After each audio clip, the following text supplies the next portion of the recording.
All right, so today we are doing an extraction experiment with a non-coffee drinker. Sammy T does not drink coffee all the time. How often do you drink coffee?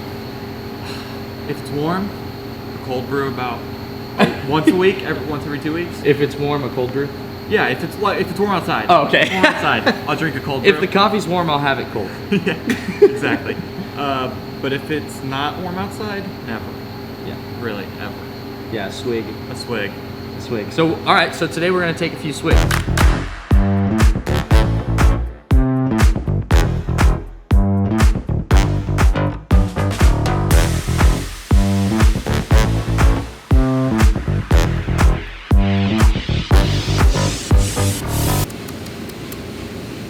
Dude, so freaking good. Wow. What we're gonna do, make a pour over, and at each stage of the pour over's cycle, we are going to change which vessel the coffee's dropping into, and at the end, Sammy is going to try the different cups. Just like that. Just like that. As the water extracts the coffee from the grinds. Throughout that process, over time, the coffee will taste different. And so Sammy's going to see, as a non-coffee drinker, if he can taste the differences in the extraction point. Do you want to pour in the grinds? Sure.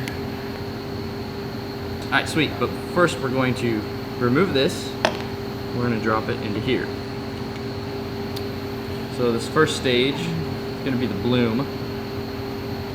Now we wait. Now we wait. Now the coffee's blooming. Essentially, when the water hits the grinds initially, the grinds release carbon dioxide, and it kind of looks like the coffee's breathing. It's called the bloom. So we're coming up on a minute here. All right, Sammy, I'm gonna lift this up gently. Why don't you take that one off and go. Try to not mess our bed up too much. So this is the bloom. What do you think you're gonna taste between the different stages? Based off no coffee knowledge, I feel like the bloom is going to be, I mean, I don't know the words to describe it, but That's the fun part, the least good part. I mean, you're getting like a little bit of water through grounds, but that's when you're making the grounds from dry to wet. So I feel like it's not gonna be the as flavor's not flavorful. gonna be as developed. Okay. Okay. Oh, we gotta go. That's another minute. Ready? Nice. All right, that's minute 2. Go ahead and do the outside part. Go. Just a little spiel. You think this one's gonna be the least flavorful? It's just the bloom, just the beginning. You think it's gonna taste a little bit more full? Tastes like it has a little bit more body. Yeah. The body. I feel like body is what people use to describe It is. flavor profiles. So this is an Ethiopian. Okay. It's sweeter than like the Brazil we put in the slow blend, or the Honduras we're selling right now. It's a little more fruity, a little more acidic. Which I feel like the more the water runs through it, the more the flavor will develop. All right, let's see. 1 minute, 1 minute. 2 minutes, 2. 3 minutes, 4 minutes. This one's obviously cooled, Yeah. and then this one's going to be the hottest because it was most recently. You actually see the steam. It's actually great swirling it around.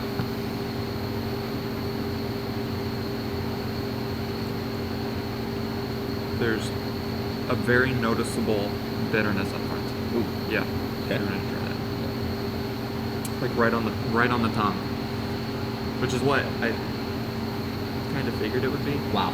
Yeah. Wow. Yeah. Instantly. Almost. Obviously, I'm not drinking espresso next to it, but that is like, Yeah. you can taste the acidity. It smacks the front of your tongue Yep. right away. All right, the next one.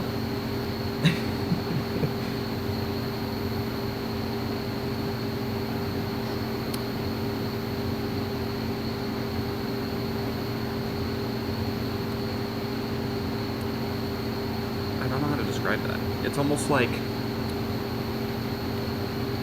it has the same like feeling on your tongue as lemon water does in a weird way. Interesting. Like it tastes like coffee, obviously, but like the acidicness, like that's bitter.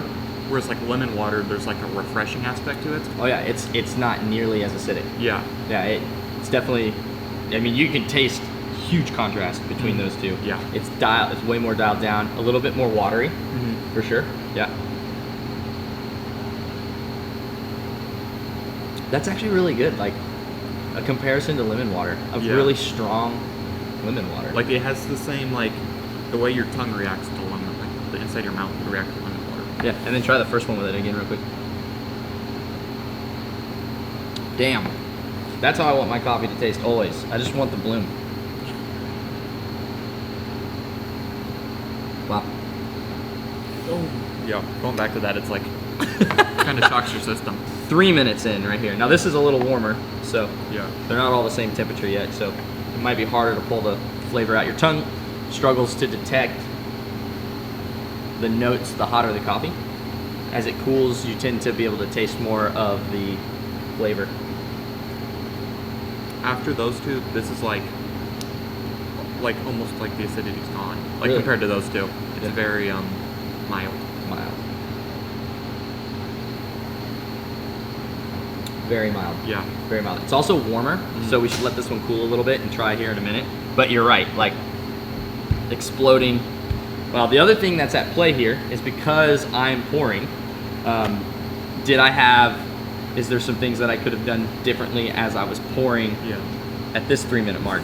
We also picked the funnel up several times. That kind of sloshed the coffee around, and I'm noticing the bed on the bottom of this is a little bit muddy. Not fully, but you don't want it to look muddy at the end, and so we definitely made it look muddy. I think the end of it, we had sloshed it a little bit too much, so the grounds got a little too settled. Oh, sorry. Before. I was excited.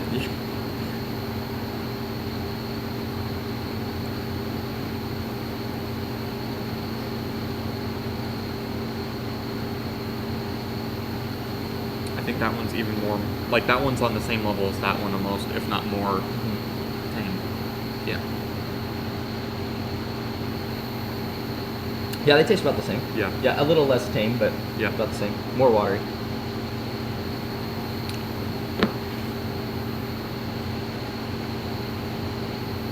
Crazy. Yeah. Crazy. The difference. You want to try that? 2 Yeah. ends?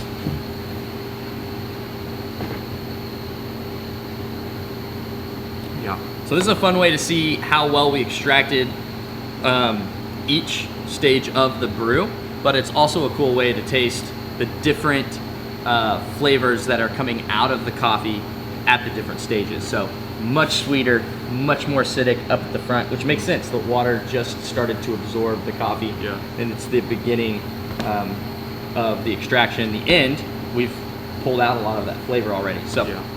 So at the beginning, you said there you thought there'd be more of a full taste down here, or down here. Yep. So when you went into it, you expected one thing. What would you learn on the back end? I mean, as like a non-coffee drinker, you always hear like as somebody that's not acquired to the taste, you hear a bunch of like tasting notes and those sort of things. So going into it, you're like, is it gonna taste different? But like the changes in all of these, mostly the first two versus the last two, is like a drastic difference. Yeah, totally. Insane. Yeah, it gets exciting too, Yeah. because you're like, oh wow, like there's actually flavor in this. So then at the end, what we'll do to get the actual cup, there's still a little bit left from the pour. We'll do this. We'll mix it all together.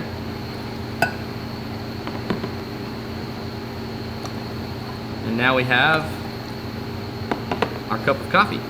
So one of the things you want to do too is after you make a pour over, you want to take that pour over and you want to give it this little slosh around.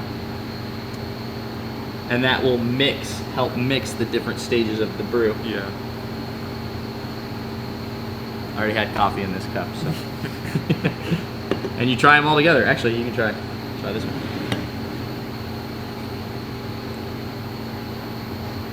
Yeah, and I can taste. Well, what do you taste first? It like is not like it.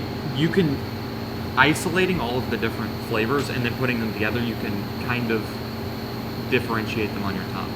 Right. Yeah. Yeah. Your mind actually knows kind of how to map it a little better. Yeah. So it's sweeter. I would say. I think it was a lot more sweet when you put them all together. It was way more acidic on this end. Yeah. And kind of dull on this end, but then when we mixed them into the cup, I thought it tasted sweeter. Yep. A little more pleasant. It's also cooled more. Yeah. Yeah. Laying them out, like the bitterness hits the front of your tongue, or like the acidity hits the front of your tongue. Yeah. Really quick. Yeah. Like you notice it, and then the rest of it kind of coats the rest of your mouth. Yeah. Yeah. I agree. That was the extraction test. You should try that at home. It's a great way to learn about how the pour over works. You know, kind of the science behind it, but what's happening at the different stages, and it helps you kind of get better at brewing. So coffee beans are cantankerous. They are frustrating. So they kind of have a mind of their own, and you have to really learn to dial in your roasting and your brewing so that you can get the best cup possible. And the more you dial that in, the more likely you'll be to make a cup you really enjoy every single morning. That was Ethiopian. We're selling a couple different single origins right now. We got Ethiopian, we've got Honduras, and then as always, the slow blend is available. So thanks for tuning in, y'all.